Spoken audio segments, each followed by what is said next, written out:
Hi, my name is Richard Wright, and I'd like to chat to you about the negative impact that digital communications platforms have in our lives and have had for a while. Before I continue, though, I think it's very important to note that I'm a massive fan of the huge technological advances that have been made in the last 10 years or so, many of which have dramatically enhanced my life, and I love many of them. But it certainly hasn't come without a cost, and it's that cost that I'd like to chat to you about today. So if, like me, you've got a smartphone, it means that you're spending on average 4.5 hours a day, a third of your waking hours, with your face glued to your phone.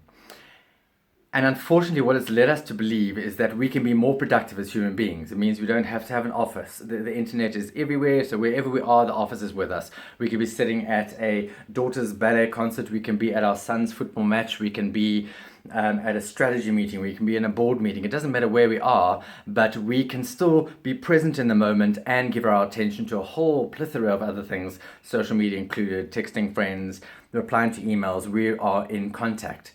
And we believe that this has given us a big edge from a productivity point of view and an ability to focus on a whole lot of different things. And actually, the converse is what's true.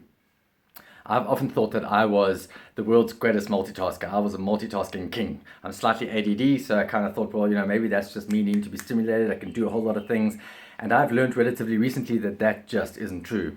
Your brain is only capable of holding one particular thought at any given moment.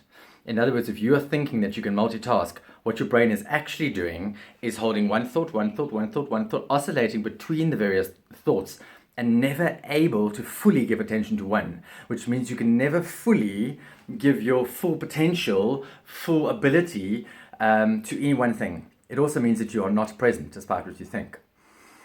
So what's happening, and it's taken a couple of years for us to get there, is that our attention spans are becoming shorter and shorter and shorter and shorter. And in fact, our ability, which is a very important one, for our brains to filter out things so that we can focus on one or two things only, is becoming seriously reduced. So we are unable to filter out as much as we used to because we are needing to be so aware of all of these notifications that are going off, all these things, all the thoughts that we're trying to hold in our brain at any one given time.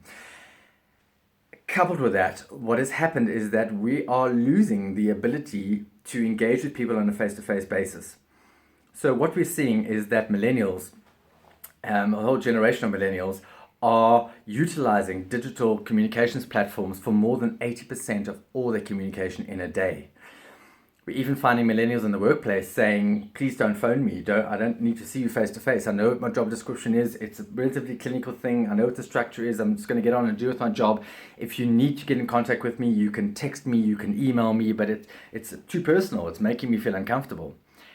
And that makes me feel very uncomfortable. I believe that in 10, 15 years from now, psychologists are going to look back at this particular time in our history and say, at that point, that was when human beings lost the ability to engage on an interpersonal basis, deep connectivity. It's become too easy for people to break up relationships on digital platforms, for people to argue on digital platforms, and I'm brilliant at it. You can decide exactly, you can choose every single word, you can structure things, But you don't have to face that person.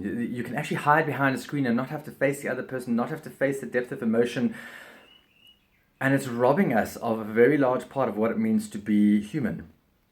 And I looked at my own logs from the last couple of months, and what I noticed is that I'm only making 3 to 4 phone calls in a day, 3 to 4 times in a day. When if I'm not in meetings or engaging with people face to face, I am sitting on a phone talking to people where I can engage with a tone. There's no misunderstanding. It's a quick conversation instead of a back and forward. But in that same time frame of a day, I'm connecting with between 250 and 350 people on various social media platforms and digital platforms on a daily basis. We're just choosing to avoid the face-to-face confrontations, the face-to-face conversations, the human touch. And what's interesting for me is that the average job that the average person is fulfilling right now is going to be replaced by a computer or a robot in the next 2, 3, 5 years. But yet we are learning more and more to communicate like robots in a world where our role is becoming increasingly more important, that we retain the human edge, that we understand how to leverage the technology, that we understand how to use the technology for the best advantage of our humanness. And yet we seem to be moving further and further away from that. So the other thing that is alarming for me is how many of us are resorting to social media as a psychological drug. And it's a very quick fix. And we're into quick fixes because this is the age of instant everything. And if I want to feel good about myself, all I need to do is go to social media and I put something up and somebody likes it and it's this instant little pleasure. Somebody follows me, somebody engages with me, I engage, I see lovely things out there because everybody puts their lovely side on social media. And so what's happening is that we are utilizing this space as a feel-good space, and it takes us out of the present in our reality. And that's a very, very dangerous thing. And what we're also learning, and through research has shown us, that the average conversation between two people, 30 to 40% of that conversation is going to be about me. But yet, if we look at social media, more than 80% of all the content that we put up on social media is about me. So we're becoming far and far more me-centric, shorter attention spans, less ability to filter things out, less ability to focus on anything, and yet we're seeing this as a good thing. So I don't want to get back to some of the most successful people we've ever known, entrepreneurs, business people who learned from a young age to develop a habit called compartmentalizing things. And essentially what happens there is people compartmentalize their day into shorter time frames where it can be 7 minutes, it can be 10 minutes, it can be 15. I don't know why we need to go half an hour time frames, but in this particular 7 minutes, I'm going to check my social media, I'm going to reply to whatever I can, and then I'm going to move on, but I'm going to give my sole focus to this thing.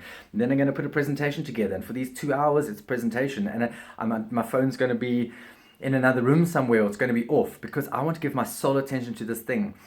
And if we are good at developing habits like that, it makes us far more productive. It makes the quality of our work better. It makes the quality of our interactions better. It means that we are present in moments. It means we are less stressed. We are less anxious.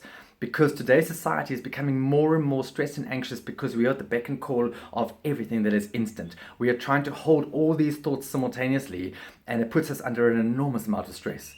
We know that we should leave all of our devices at least 2 hours before we go to bed, and we're going to have a better night's sleep. But yet we don't. It's the first thing we look at when we wake up in the morning. It's the last thing we look at before we go to bed. I'm as guilty as the next person. So I know that social media is my drug. I know that digital platforms are my go-to place. And the reason I'm making this video is that this year I'm determined to try and take some of my own power back, take some of my own control back, get rid of some of the anxiety. And I'm going to perhaps not get off social media just yet, but certainly compartmentalize it and give it the time that it deserves. So I love engaging with you, and if your opinion is a little bit different, please comment below.